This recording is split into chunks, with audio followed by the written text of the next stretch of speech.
I mean, like, it's exciting that we'll have all the grandbabies in this state. Sorry, Christine, but I'm really excited. Sister Wives isn't a family show anymore. It's Kody and Robyn's desperate fight to stay famous, long after the family and the story are gone.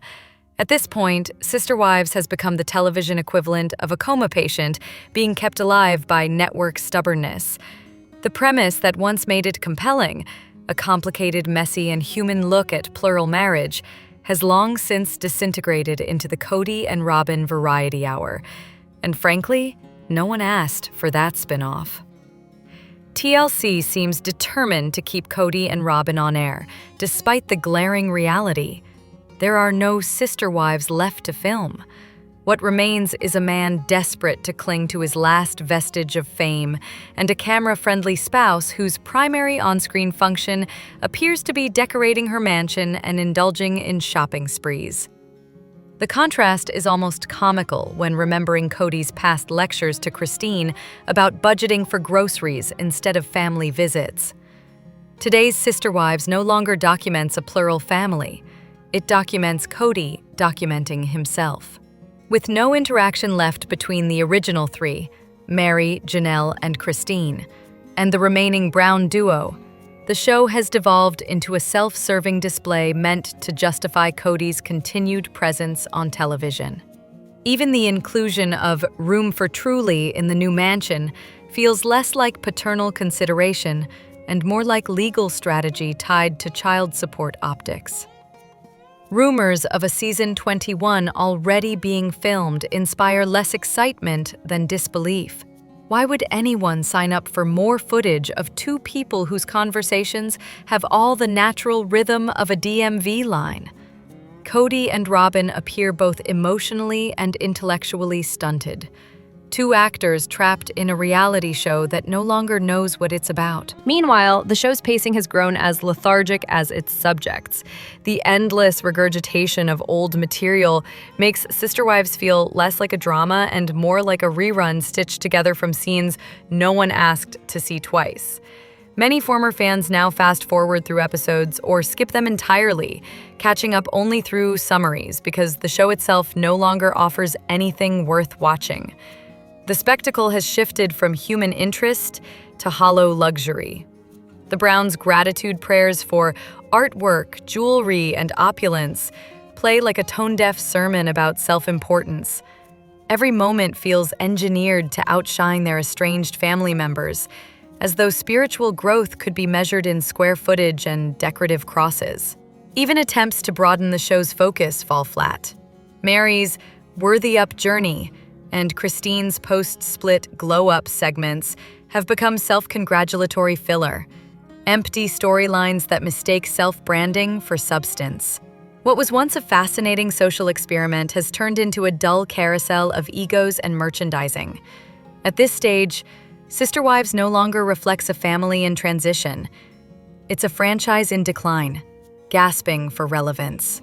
Unless TLC finds a way to recapture authenticity, or simply knows when to let go, the only fitting ending for this saga is to pull the plug. R.I.P. Sister Wives. You were once about faith, family, and choice. Now you're just about airtime. Kody Brown says he's proving his strength. But what if the strongest thing he's ever done is ignore his own kids?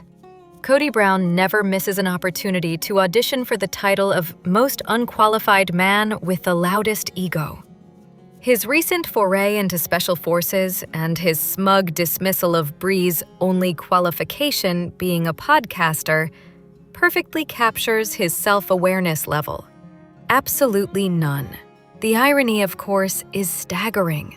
What exactly does Kody think his qualifications are? He wasn't in the military, though he seems to believe his children's bravery in joining somehow transfers to him through osmosis. He grew up on a ranch, yet never managed to master the art of riding a horse, a skill most cowhands pick up before they can tie their shoes. And no, wrestling a few other soft-bellied teenagers in small-town Wyoming 4 decades ago doesn't make him the MMA powerhouse he imagines in his nightly delusions. Watching him perform his frantic, incorrect exercise routines is like watching a man try to exercise his own midlife crisis. with poor form and far too much testosterone. Despite his self-styled macho image, Kody is little more than a balding, over-supplemented caricature desperately clinging to relevance. His appearance on Special Forces doesn't showcase courage or transformation. It exposes his true devotion, himself. When the challenge is about ego, he's all in. When it's about reconciling with his estranged children, suddenly he's too exhausted to try. The man who can run at high altitude to impress a production crew can't lift the emotional weight of a single apology. At 57, Kody should be commended for managing to play army boy while completely ignoring the army of children and grandchildren who want nothing to do with him. His priorities are a case study in self-inflicted isolation, image over integrity, vanity over values, performance over parenthood. Some viewers have noted fairly that Kody appears to be in decent physical shape for his age. Credit where it's due, he can train when there's a camera pointed at him. But fitness without self-reflection is just decoration on a rotten foundation. He's proven time and again that the only endurance he possesses is for self-justification. And so, the myth of Kody Brown, the strong patriarch, the cowboy, the leader, crumbles under its own absurdity. His supposed training grounds at Coyote Pass look more like scenes from a slapstick parody, wrestling chainsaws, glaring at picnic tables, and flexing at storage sheds. One almost expects the trees to file a restraining order. Meanwhile, the man who can memorize every protein shake recipe can't seem to recall the names or birthdays of his adult children. But perhaps that's part of the Special Forces mindset: mental toughness through selective memory. Kody Brown's greatest physical feat isn't surviving boot camp. It's maintaining the illusion that he's anything but the architect of his own downfall. They could have ended Sister Wives with Garrison's passing, but TLC decided to cash in on the corpse instead. There comes a point in every long-running series where the story has been told, the characters have exhausted every possible arc, and all that remains is the echo of what once worked. Sister Wives has reached that point, and then some. After over a decade of U-Haul trucks, staged tears, and Coyote Pass pipe dreams, it's no longer a family saga. It's a parody of itself. The latest season feels like a desperate exercise in keeping the lights on. The network seems determined to wring one last drop of relevance from a story that ended seasons ago. Every episode strains to invent a storyline that doesn't exist, because there isn't one. The wives aren't sisterly, the husband is more caricature than man, and the family dynamic that once made the show compelling has dissolved into dull, scripted fragments. The only real continuity left is relocation. Moving houses has become the show's most reliable form of drama. If viewers took a shot every time a U-Haul truck appeared, they'd be unconscious halfway through the season.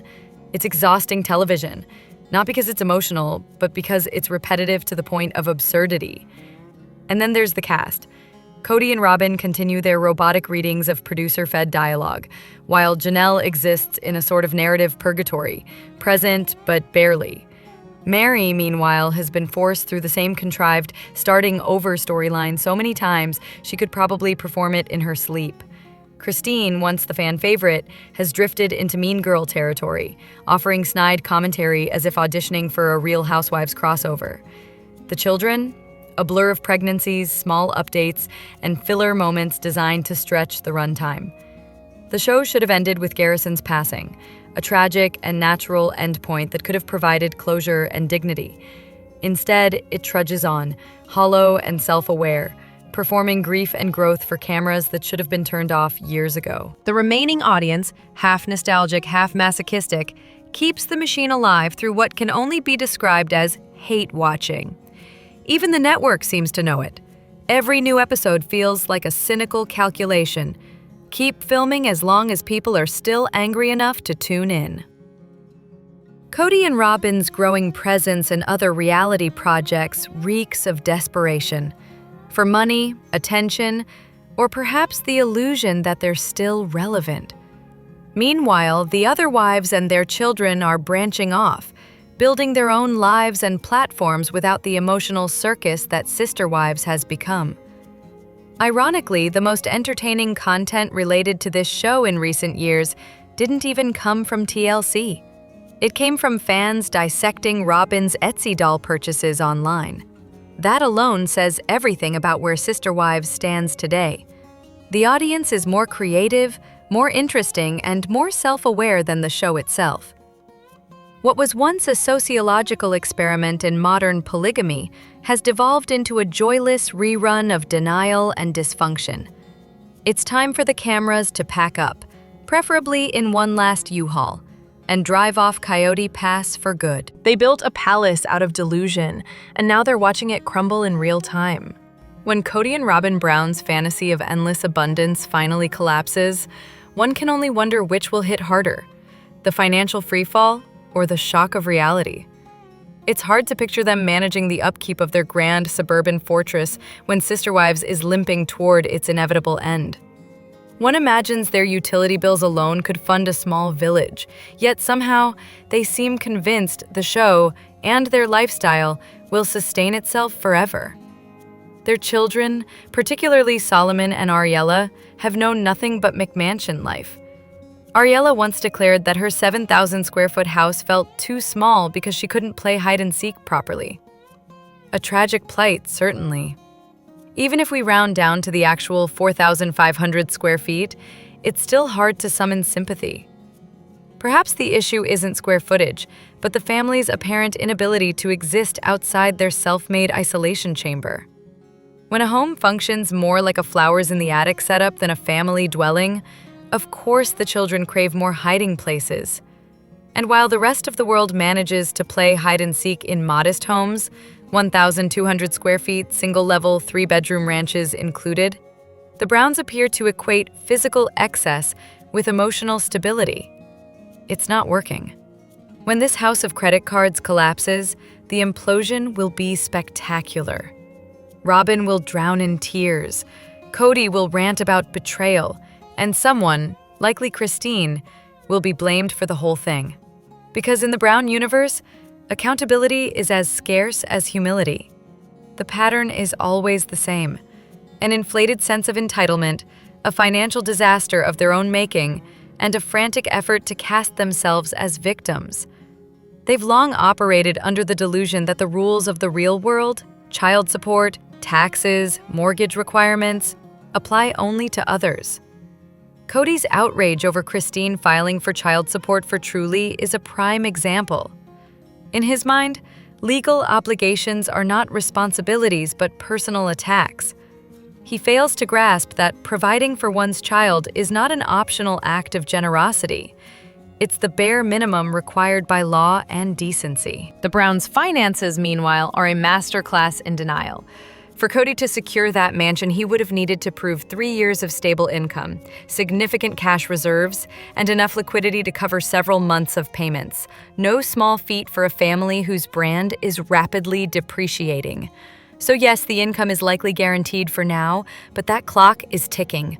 When it finally runs out, the spectacle will be deliciously ironic.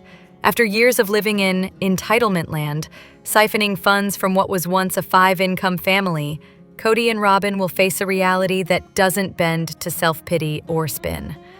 And when the bills come due, financially, emotionally, and legally, no mansion will be big enough to hide in. Kody Brown calls himself a builder, but the only thing he's ever built is a pile of excuses. If Kody Brown's construction skills were as impressive as his confidence, he'd have built Coyote Pass by now, complete with a moat, a drawbridge, and a plaque bearing his name. Unfortunately, the only thing he's built with any consistency is a growing collection of half-finished projects and delusions of grandeur. For years, Kody has fancied himself the visionary general contractor of his family's various homes. In reality, his contributions have hovered somewhere between picking out tile samples and cutting down a tree for no reason. During the Las Vegas era, he strutted around like a master planner, yet all evidence suggests his role amounted to approving finishes while professionals did the actual work. Once the move to Flagstaff came, the pattern continued. Christine's and Robyn's homes suffered from neglect, outdated furnishings, and a complete lack of maintenance. Apparently, buying a dated property and then ignoring its upkeep is Kody's version of home improvement. His incompetence extends far beyond aesthetic laziness. The McMansion he once called home became a testament to deferred maintenance. Mold from an ignored leak, rotting terrace wood from skipped weatherproofing, and hoarder-level clutter likely attracting rodents. The interior design was equally tragic. Television shoved into a wall, wires dangling behind a closet, and a layout that screamed unlicensed DIY. Even the basics eluded him. The property lacked its own water source, requiring water to be trucked in. Yet, he repeated the same mistake with his new $2 million house, apparently valuing grandeur over practicality. This pattern isn't just about property, it's a philosophy. Whether it's business ventures, homes, or marriages, Kody's strategy remains consistent. Invest minimal effort, act surprised when everything collapses, and then play the victim of circumstance.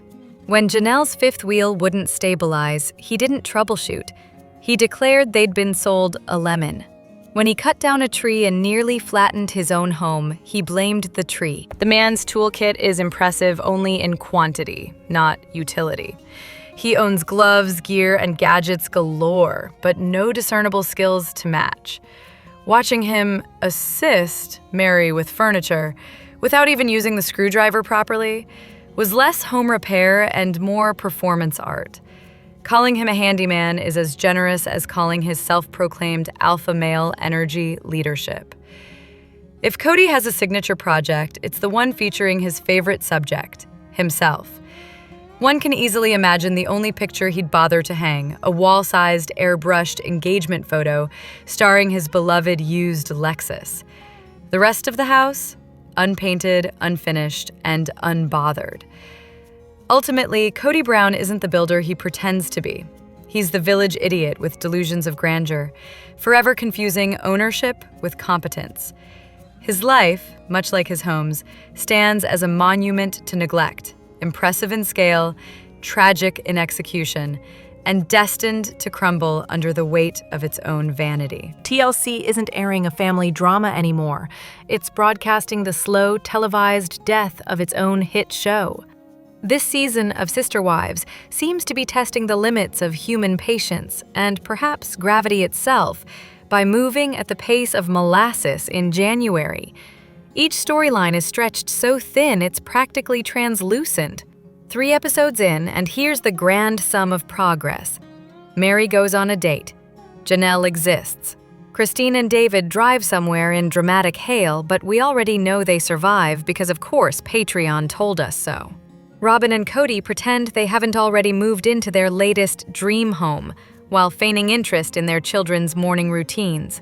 And Justin, ever the on-camera realtor, performs his best, "This lot could be yours" routine so he can pocket another commission. If this all sounds familiar, that's because it is. The show has been slow-walking since season 1. By now, the kids could be collecting Social Security. The producers seem to think watching people drive, unpack, and eat out constitutes drama. It doesn't. It's content in the most generous sense of the word. Background noise dressed up as reality television. Each episode offers the cinematic thrill of paint drying. Episode 1. Janelle puts cinnamon buns in the oven. Episode 2. Janelle has a 2-minute Zoom call with Mary. Episode 3. Janelle visits Mickelty's new house. Riveting stuff. Janelle has become part of the set design, a piece of furniture that occasionally sighs. And honestly, who could blame her? After Garrison's death, fading into the background may be her form of survival. If she's earning the same paycheck as the drama merchants Kody and Robyn, good for her. Her real value lies in her commentary. She's the only one offering unscripted, unvarnished truth, dry humor included. It's his stuff, she shrugs, encapsulating decades of exhaustion in 3 words. She's the woman who turned Sister Witches into a merch line and somehow made it sound empowering. Janelle's voice is the only genuine pulse left in this tired franchise. Honest, funny, and refreshingly indifferent to the circus around her. Meanwhile, Mary's dating arc feels like a high schooler's diary project brought to life. complete with emoji art symbolizing desire. TLC seems to have mistaken infantilism for entertainment. The show once thrived as a guilty pleasure. Now it's an ambient lullaby. For longtime viewers, the only suspense left is whether they'll manage to stay awake until the next commercial break. They call it opulent. But when did endless shades of beige become a luxury statement? There's something almost poetic about the Brown family's obsession with the color brown. It's as if their surname seeped into their walls, floors, and souls, leaving behind a palette of dust, despair, and decades-old taupe upholstery. Every frame of their homes looks like a sepia photograph of regret, a perfect visual metaphor for lives drained of vibrancy. To be fair, Flagstaff, Arizona isn't exactly known for tropical greenery. It's high desert, where xeriscaping reigns supreme and color is rationed like water. Yards are often sculpted from gravel and pine, with the occasional hardy shrub pretending to be decorative. Still, plenty of residents manage to coax life from the soil, splashes of native flowers, desert grasses, or carefully tended oases that soften the landscape.